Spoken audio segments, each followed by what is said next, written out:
Welcome to the Slop Farm. Enjoy the video. In this video, I will show you how to program a Ford Taurus key fob. This easy guide will walk you through the steps to get your new remote working in just a few minutes. You won't need any special tools, just your vehicle and the new key fob.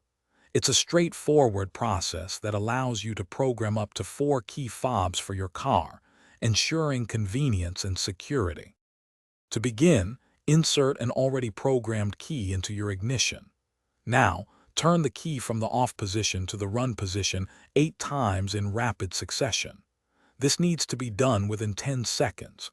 You'll know you've successfully entered programming mode when your vehicle's doors automatically lock and then unlock.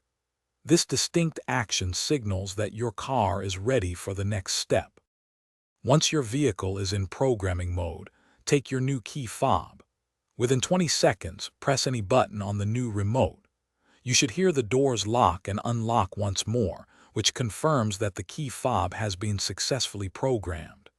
If you have more than one new key fob, simply repeat this exact step for each additional remote you want to link to your vehicle. To exit the programming mode, simply turn the ignition key to the off position.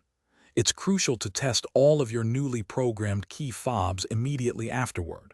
Walk around your vehicle and try each button, such as lock, unlock, and trunk release, to ensure they are all functioning correctly. This final check confirms your key fobs are ready for everyday use. Thanks for watching. Consider subscribing if we helped you today.